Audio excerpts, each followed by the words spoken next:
En êtes-vous à un point dans votre vie où vous sentez que les choses sont plus difficiles que jamais? Savez-vous que ça pourrait signifier que vos prières pour le changement ont été exaucées? Restez avec nous et je vous expliquerai comment.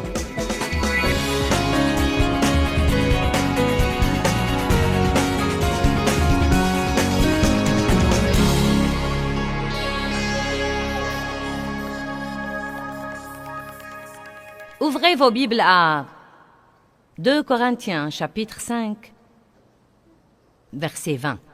Père, nous te remercions pour la parole. Nous croyons qu'elle influera sur nos vies. Aide-nous à nous concentrer et à ne pas être distraits. Et donne-nous une bonne mémoire au nom de Jésus-Christ. Amen. Je vais enseigner ce week-end sur la maturité spirituelle parce que j'estime que puisque nous représentons Dieu, nous devons nous assurer que nous croissons en lui et que nous mûrissons en lui.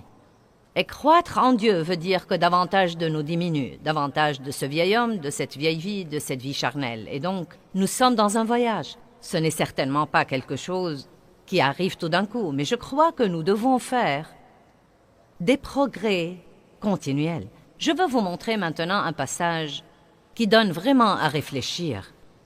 Et je crois que c'est un passage que nous devons prendre au sérieux. Ce n'est pas seulement un grand honneur pour nous, mais encore très important. La Bible dit, dans le verset 20 de 2 Corinthiens 5, « Nous sommes donc ambassadeurs pour Christ. » Vous savez, un ambassadeur est une personne qui va représenter une autre personne. Nous sommes donc ambassadeurs pour Christ, comme si Dieu exhortait par nous. Nous, comme représentants personnels de Christ, vous en supplions au nom de Christ. Saisissez la faveur divine qui vous est offerte et soyez réconciliés avec Dieu.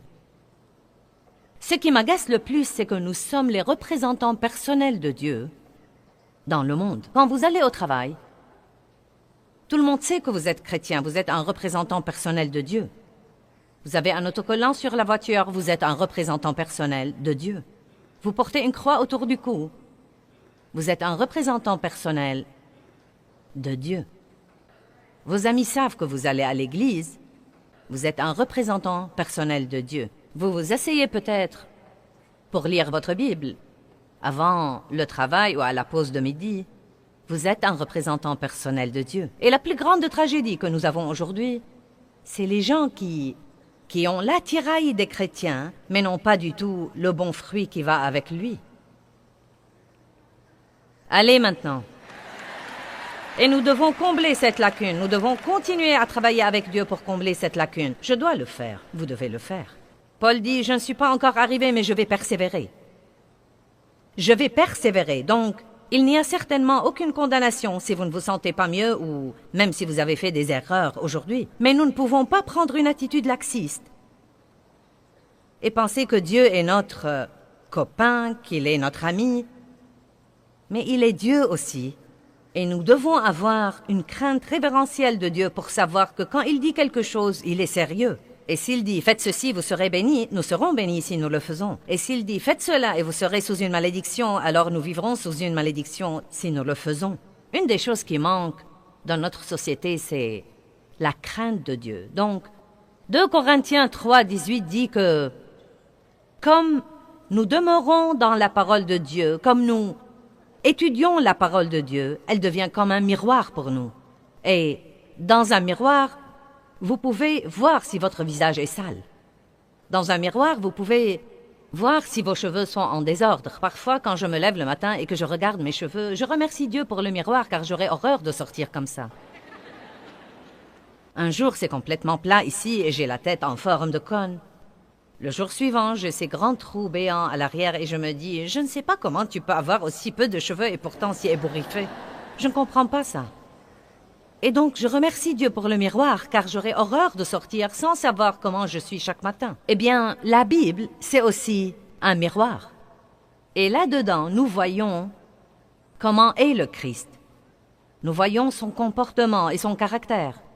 Nous voyons une image de ce que nous devrions être. Et si nous sommes sincères et honnêtes, nous pouvons la comparer à ce que nous sommes et nous pouvons demander au Saint-Esprit de venir combler nos manques. Nous pouvons inviter le Saint-Esprit à venir dans ce manque dans notre vie et à travailler avec nous jour après jour pour le combler. Et il fait ça par sa parole. Ce passage dans 2 Corinthiens dit « Comme nous demeurons dans la parole de Dieu, nous sommes constamment, comprenez ça, nous sommes constamment transformés en son image. » Comment? De gloire en gloire, en gloire, en gloire. Une des graves erreurs que les gens commettent, c'est qu'ils ne savent pas jouir de la gloire dans laquelle ils demeurent. Car dès que vous faites un peu de progrès, au lieu de vous en réjouir,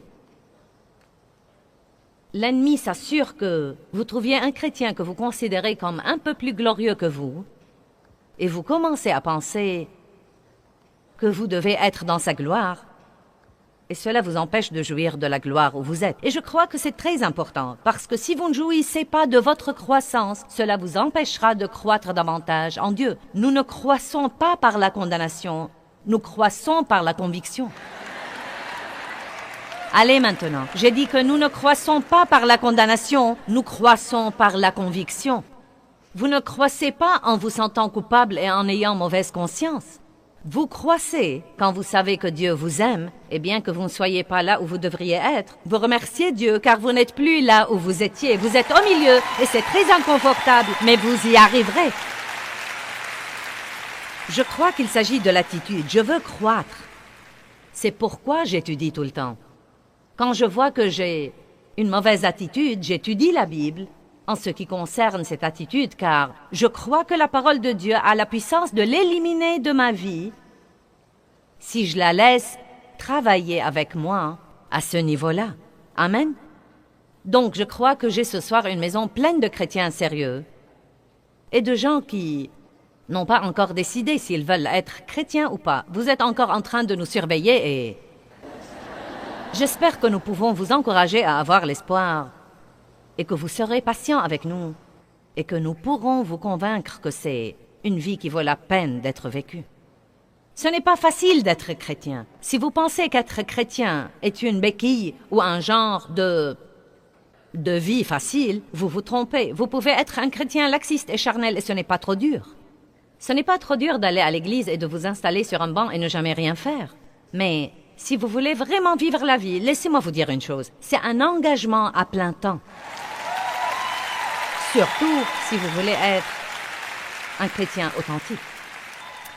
Il n'y a pas de maturité au micro-ondes. Nous voulons la transformation, mais nous la voulons au micro-ondes. Nous ne la voulons pas au four où ça prend longtemps. Nous voulons augmenter la puissance au maximum et la mettre au micro-ondes. Mais ça ne marche pas avec Dieu. Il n'y a pas d'exaucement drive-in. Vous pouvez avoir tout le reste drive-in, mais pas un exaucement drive-in. Quand vous dites à Dieu que vous voulez changer et être transformé, quand vous vous mettez d'accord avec lui que vous êtes qui il dit que vous êtes et que vous n'êtes pas qui il dit que vous n'êtes pas, quand vous reconnaissez que vous n'y pouvez rien, que vous avez besoin de lui, et quand vous l'invitez à travailler dans votre vie, vous commencez un voyage. Ce voyage a un début, il a une fin et il a un milieu. Et laissez-moi vous dire une chose, le début est plutôt passionnant, la fin est toujours merveilleuse, mais le milieu est très dur. Et nous ne savons pas toujours combien de temps dure le milieu. Combien d'entre vous sentent qu'ils sont au milieu de quelque chose maintenant et ils ne savent même pas ce que c'est? Et ils auraient voulu ne pas y être, mais c'est trop tard, vous ne pouvez pas en sortir. Voyez, Dieu est comme ça, c'est comme s'il vous mettez là-dedans et vous entourez par derrière et par devant, comme il dit dans les psaumes. Et vous n'avez nulle part où aller, mais vous allez rester là et laisser Dieu faire ce qu'il veut faire. Vous savez, la transformation est un mot intéressant. Il vient d'un mot que nous traduisons aussi métamorphose. Et la chenille subit une métamorphose. Elle passe par un processus où elle devient un beau papillon. Juste imaginez un ver qui devient un papillon. Pour une raison ou pour une autre, Nous avions une abondance de chenilles à Saint-Louis cette année. Et elles étaient en fait sur mon porche de devant. Des chenilles, de petites créatures velues et mignonnes, mais elles sont loin d'avoir la beauté d'un papillon. Non, mais elles rampent par terre et risquent d'être écrasées à tout moment. Le papillon vole avec liberté et il est beau. Et je ne pense pas que quiconque puisse suivre la trace d'un papillon, car il paraît qu'ils n'ont pas de constante, ils vont dans toutes les directions, il n'y en a pas deux de pareils, c'est extraordinaire. Mais pour que cette chenille devienne ce papillon, elle doit passer par un processus que si nous étions la chenille, je suis sûre que nous le trouverions extrêmement pénible. Et je ne comprends pas tout ça, mais on me dit qu'elle commence à sentir que quelque chose va changer. Et puisqu'elles n'ont jamais subi ça, je suppose qu'elles ne savent pas ce que c'est. Pour elles, c'est l'instinct, mais parfois dans nos vies, nous pouvons sentir que quelque chose doit changer. Nous pouvons sentir que quelque chose va changer. Nous ne savons pas ce que c'est. Nous voulons le changement, mais nous nous opposons au changement. Nous disons « Dieu, change-moi ». Et quand il commence, nous crions « Ah !» Qu'est-ce que tu fais? Mais une des choses qu'on m'a dites et que j'ai lues et que je trouve intéressante, c'est que la chenille, quand elle commence à le sentir, monte quelque part sur la branche d'un arbre ou un endroit caché, un endroit au retrait, non pas en plein air, mais sur l'arrière, et elle tisse une toile autour d'elle. Pour moi, c'est intéressant parce que cette chose qui va se passer entre Dieu et cette chenille est une chose privée.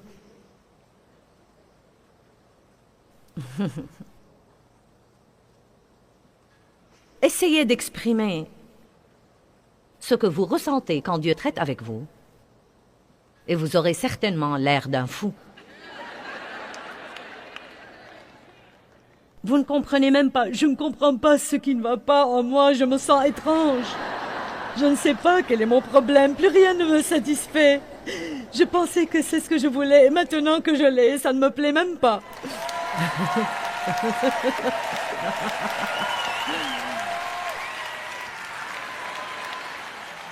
Dieu, qu'est-ce qui ne va pas en moi? Il vous change. Il a fait une bonne chose en vous quand vous avez reçu le Christ. Il y a une chose merveilleuse qui a été faite en vous. Comme j'ai dit hier, je crois, du moins je me l'expliquais de cette façon et je peux le prouver bibliquement, comme quoi nous portons tout ce que Dieu est quand nous sommes régénérés. La graine, le Christ, vient vivre en nous par le Saint-Esprit. Nous devenons la demeure de Dieu. Mais tout entre dans notre esprit sous forme de graines. Et les graines doivent pousser, elles doivent être arrosées de l'eau de la parole. Elles doivent être soignées et protégées. Les mauvaises herbes doivent être éliminées de nos vies pour ne pas étouffer cette graine. Et finalement, elle devient un arbre de justice. La Bible dit dans Ésaïe, une plantation de l'Éternel pour servir à sa gloire. Un arbre qui porte du fruit. Quand les gens sont affamés et misérables, ils peuvent cueillir notre fruit. Et notre fruit ne s'épuise jamais. Mais tout commence avec une graine. Vous avez des choses incroyablement merveilleuses à l'intérieur de vous. Non seulement des dons et des talents et des capacités, mais encore la force pieuse et la joie et la paix et la justice et l'espérance et l'humilité et l'amour. Vous avez en vous la capacité d'aimer les gens pour les guérir. Mais c'est tout en profondeur. Bien, tout en profondeur, là-dedans. De petites graines. Nous devons continuer à verser la parole. Verser et arroser ces graines. Verser la parole, verser la parole. C'est pourquoi c'est ridicule quand je mentionne un livre spirituel et vous pensez « Oh ouais, j'ai besoin de ce livre sur simplifier la vie ». Vous vous dirigez vers la table des livres et 20 personnes font la queue et vous dites « Je ne veux pas attendre ». Eh bien, quelle honte! Vous faites la queue pour d'autres trucs qui ne vous servent à rien. Allez maintenant. Nous devons apprécier la parole de Dieu davantage. Et je crois que nous devons comprendre que nous devons étudier la parole si nous voulons croître. Non pas seulement la lire, mais encore l'étudier. Il y a une différence entre lire et étudier. Je crois que la lecture renouvelle votre intelligence, mais l'étude vous donne des révélations. Elle pénètre à l'intérieur de vous, elle pénètre dans vos cœurs et devient une partie de vous. Amen.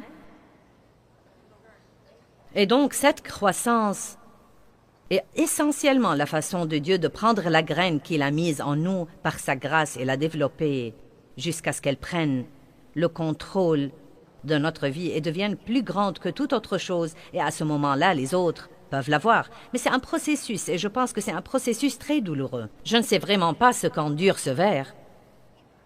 Mais on me dit que, à l'intérieur de ce cocon, le verre se transforme en liquide. C'est plutôt comme... Vous savez, nous devons en arriver au point où nous disons... Ah, fais tout ce que tu veux, Dieu, ça m'est égal. Fais tout ce que tu veux. Mais s'il te plaît, fais quelque chose. Ne me laisse pas comme ça. Allez, vous savez, voyez comme vous êtes intelligent. Vous savez exactement de quoi je parle. Non mais, mon Dieu, pendant les 32 ans de ma vie forte avec Dieu, j'étais courageuse et j'ai essayé de croître. Non mais, je me couchais par terre dans mon bureau, je donnais des coups de pied et je criais, je m'accrochais au pied des meubles pour m'empêcher de m'enfuir devant Dieu. Non mais, je pleurais, je me mettais en colère contre tout le monde, je criais, je hurlais et... La bonne nouvelle, c'est que je suis toujours là. Et j'ai changé. Je ne suis pas tout ce que je devrais être, mais j'ai vraiment appris à aimer ce voyage. Il me passionne, en fait. Et je pense que le plus passionnant dans le fait d'être chrétien, c'est qu'avec Dieu, on ne s'ennuie jamais. Tenez compte de ce qu'il dit. Vous ne vous ennuierez jamais parce qu'il fait toujours quelque chose. Il y a toujours quelque chose à transformer. Amen. Donc, pensez à ce verre. Il rampe à l'arrière de cette branche tout seul. Il arrive à cet endroit tout seul. Il se transforme en liquide. Qu'est-ce que je vais devenir? Je ne suis plus ce que j'étais et je n'aime pas ça. Il fait noir ici et c'est misérable et je suis tout seul. Et au bout d'un certain temps, quel que soit ce qui se déroule là, il paraît qu'il y a une vraie lutte dans ce cocon. Et vous pouvez le voir commencer à vibrer et à remuer, à vibrer et à remuer. Une vraie lutte se déroule là-dedans, c'est l'heure de la naissance. Et la pire chose que quelqu'un puisse faire, c'est d'ouvrir le cocon et d'essayer d'aider le ver à sortir, car le processus n'est pas encore terminé. Il va de ce fait mourir, ou bien il sera estropié, ou les choses ne marcheront pas comme il faut. Vous savez, nous devons parfois laisser les gens tranquilles. Nous devons, dans notre désir de venir à leur aide et de les secourir, nous ne laissons pas toujours les gens endurer ce qu'ils doivent endurer pour être vraiment ce que Dieu veut qu'ils soient. Amen. Mais finalement, il sort.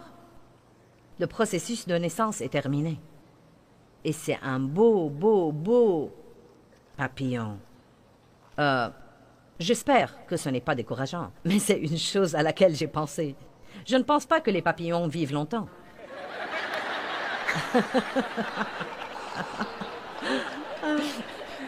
Je ne me suis jamais donné la peine de partager cette partie.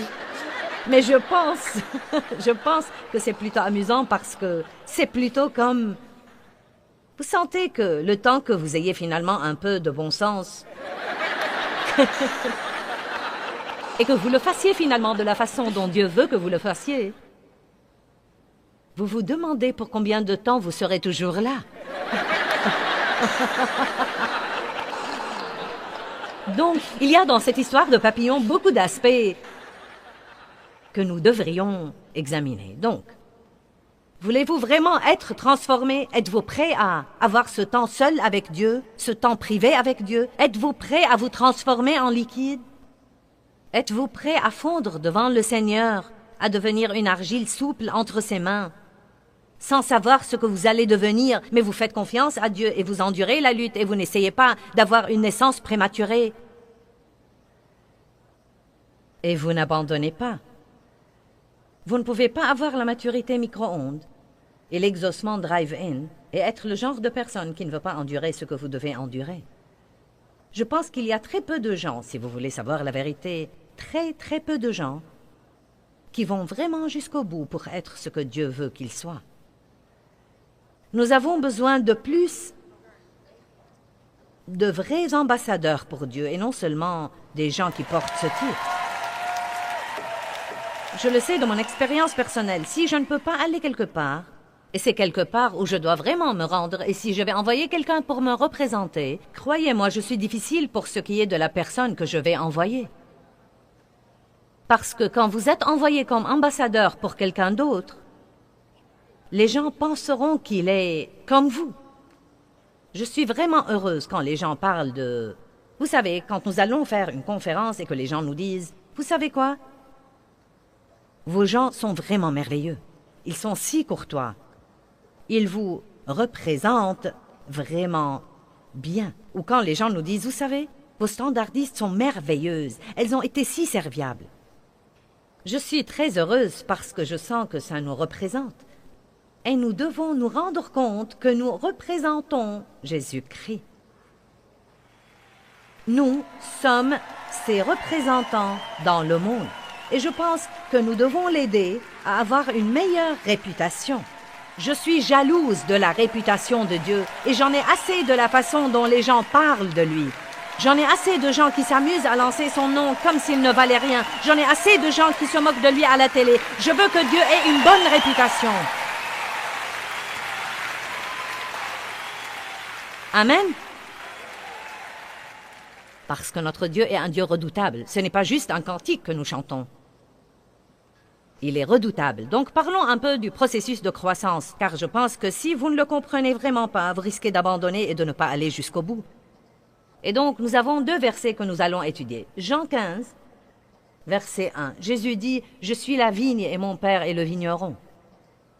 Tout sarment qui est en moi, Jean 15, 2. Tout sarment qui est en moi et qui ne porte pas de fruits, qui arrête d'en porter, il le taille et l'enlève et le retranche.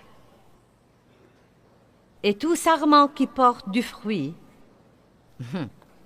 il le nettoie et l'émonde à plusieurs reprises, afin qu'il porte plus de fruits, plus riches et plus excellents. J'ai compris quelques années plus tard que vous serez taillé si vous portez et si vous ne portez pas. Ça ne semble pas juste.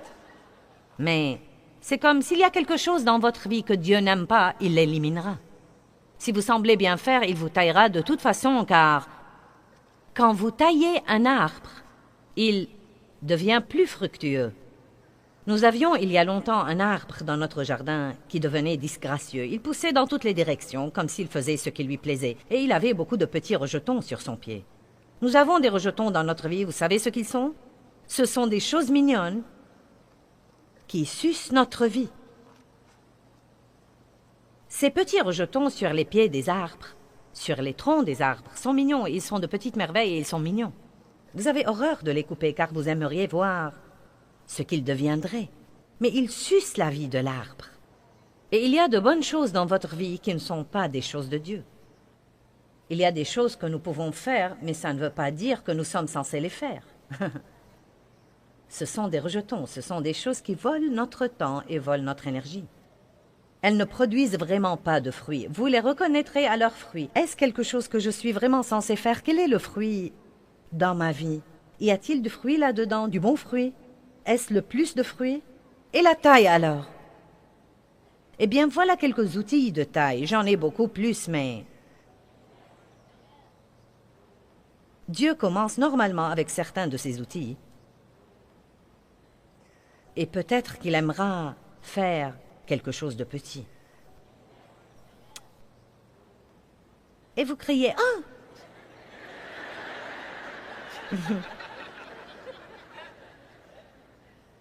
Oh, je ne peux pas faire ça, c'est pénible. Puis il attendra un bon bout de temps pour vous laisser guérir. Vous pensez que tout va bien et puis la prochaine fois, il en coupera un de plus grand. Oh, mais quand c'est un truc qui est là depuis longtemps... Ouh! Maintenant, je ne sais pas ce que ressent cette plante ce soir, mais je parie qu'elle pense, madame. Je ne veux pas être sur ta chair. Je ne veux pas être ton arbre. Je veux que tu t'en ailles et que tu me laisses tranquille. Eh bien, dommage parce que c'est mon arbre. Et je peux faire tout ce que je veux de mon arbre. Je pense que ceci n'est pas bon, et ceci n'est pas bon, et ceci n'est pas bon. Maintenant, je l'aime mieux. Il est plus équilibré comme ça. Il est parfait pour ce que je veux faire. Vous ne comprenez pas? Si j'étais Dieu et que tout le monde m'appartenait, ce qui, Dieu merci, n'est pas le cas, mais nous appartenons à Dieu. Vous ne vous appartenez pas à vous-même. Vous avez été racheté à un prix, le sang précieux de Jésus-Christ. Payé, devenu les siens, racheté, acheté.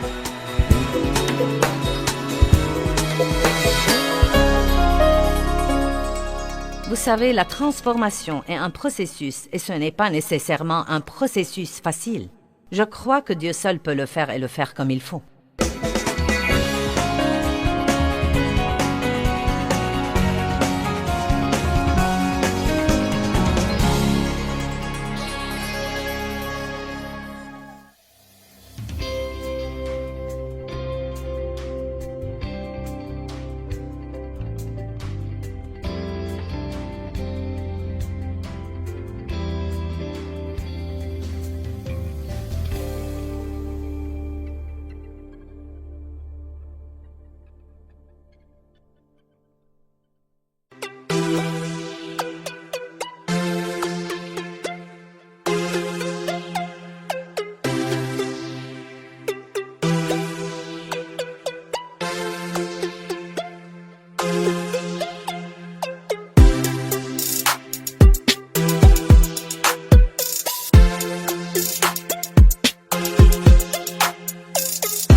Tôi xác quyết bao